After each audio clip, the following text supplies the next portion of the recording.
सभी को मेरी तरफ से अभी अष्टमी की बहुत बहुत शुभकामनाएं। जैसे कि आज अभी अष्टमी का व्रत है जो कि महिलाएं अपने बच्चों की लंबी आयु के लिए रखती हैं। जैसे कि करवा चौथ का व्रत जो होता है पति की लंबी आयु के लिए रखा जाता है, उसी तरह अभी अष्टमी का व्रत जो है वो बच्चों की लंबी आयु के लिए रखा जाता है। तो मैं उन जो व्रत जिन्होंने शुरू किए थे उनसे एक बात पूछना चाहती हूँ कि पति के लिए व्रत रखती हैं औरतें, बच्चों के लिए व्रत रखती हैं औरतें, लेकिन औरतों के लिए व्रत नहीं रखे जाते हैं क्या? पति अपनी पत्नी के लिए व्रत रखे, बच्चे अपनी माँ के लिए व्रत रखे, ऐसा कोई सिस्टम नहीं बनाया। मतलब जो भी कष्ट सहने वाले हैं, जो भी दुख सहने वाले हैं, वो चीज़ें सब औरतों को ही क्यों बनाई हैं?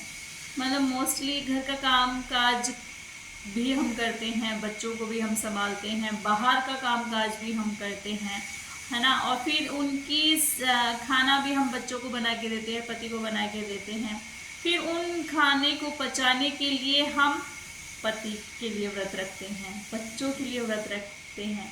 और फिर उसके बावजूद भी जवानी में पत्नी पति से, बुढ़ापे में माँ बच्चों से मार खाती है। ऐसा क्यों? मतलब औरतों को वो सम्मान क्यों नहीं दिया जाता? वो चीज़ क्यों नहीं समझी जाती कि अगर ये हमारे घर पे ना हो, ये हमारी देखभाल ना करे तो हमारा जीवन कैसा हो? अव्वल तो घर ही औरत से ही बनता है, महिलाओं से ही घर स्वर्ग बनता है, घर घर बनता है। अगर महिला, अगर एक औरत घर से 10 दिन के लिए भी बाहर जाती है ना, तो घर की हालत अजायब घर की तरह हो जाती है। पति भी उस घर को संभाल के 10 दिन तक नहीं रख सकता है। और फिर बच्चे तो घर बच्चे होते हैं, बच्चों को समझ तो बड़े होने के बाद में आती है, लेकिन जब तक औरत घर में है तब तक ही घर घर है। उसके बावजूद भी औरत को ये सुनने को मिलता है कि तुम सारा दिन घर पे करती क्या हो। यहाँ तक कि वो बखूबी घर का काम भी करती है, बाहर का काम भी करती है। एक बार उन पतियों से मैं पूछना चाहती हूँ कि जो ये डायलॉग अपनी पत्नियों को देते हैं ना, 1 दिन 5 दिन उनका काम वो खुद करके देखें और उसी तरह से करके देखें। पति घर के जो काम नहीं करके बाहर का काम करके आते हैं तो घर पे आकर आराम से सो सकते हैं, मतलब अपनी थकावट को मिटा सकते हैं। लेकिन पत्नियां, उनकी तो थकावट मिटाने का कोई सवाल ही पैदा नहीं होता। मतलब उनको काम करना है तो करना है, 5 बजे उठना है, सुबह तो उठना है, रात को 11 बजे सोना है तो सोना है। ये जरूरी नहीं है कि सभी महिलाएं जो हैं ज़्यादा मेहनत करती हैं, कई कम भी मेहनत करती हैं, कई अपना अपना तरीका है सबका काम करने का। लेकिन फिर भी बिना औरत की कोई घर नहीं बन सकता। तो इसलिए मेरी आप सभी से ये रिक्वेस्ट है कि जो पति अपनी पत्नी की खाने के साथ साथ, पेट भरने के साथ साथ उसे सम्मान की भी ज़रूरत होती है। यदि उसकी रिस्पेक्ट की जाए, दूसरों के आगे उसे बेइज्जती, इंसल्ट ना मिले, तो मैं कहती हूँ तुम्हें राजा बनाने से कोई नहीं रोक सकता। यदि तुम अपनी पत्नी की रिस्पेक्ट करोगे, दूसरों के सामने उसको नीचा नहीं दिखाओगे, दूसरों के सामने उसका सम्मान करोगे, दूसरों के सामने ये जताओगे कि मेरी पत्नी के जैसा कोई नहीं है, मेरी पत्नी मेरे लिए सब कुछ है। मेरी पत्नी, ये नहीं कहती कि अपने घर वालों को इग्नोर करो, अपने माँ बहन को इग्नोर करो, नहीं।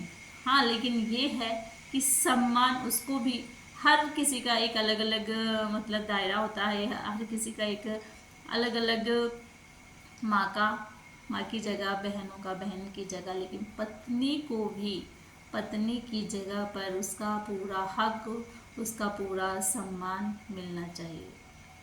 यदि ये चीज़ें आप अपने दिमाग में बिठा लो, यदि ये चीज़ें आप मान लो, जो ये लोग मानते हैं ना कि ढोल गवार शूद्र पशु नारी, ये है ताड़न के सब अधिकारी।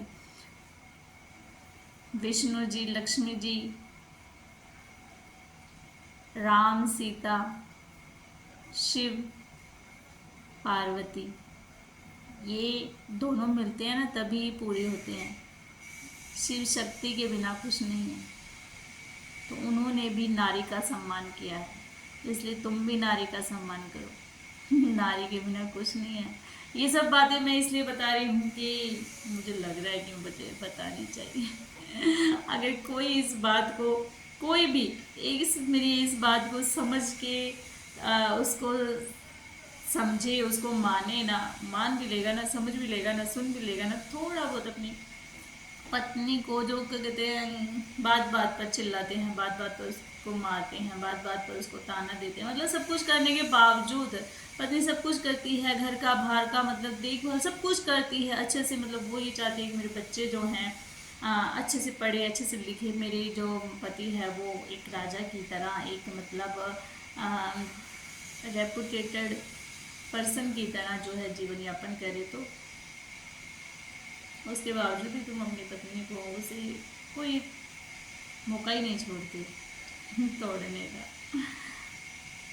तो ये खैर पत्नी जो है, महिलाएं जो हैं किसी भी चीज़ को सोच के समझौता करके या फिर आगे पीछे समाज का, घर का सोच के तुम्हारे साथ रिश्ता तो बना लेती है। लेकिन ये बहुत गलत है। ठीक है, किसी के चेहरे को देखकर उसके दिल का अंदाज़ा मत लगाया करो, उसके दिल के अंदर झांकने की कोशिश किया करो कि इसको भी तकलीफ होती होगी। Thank you so much. यदि मेरे इस भाषण से किसी को अकल मिले तो thank you so much. Thank you, bye.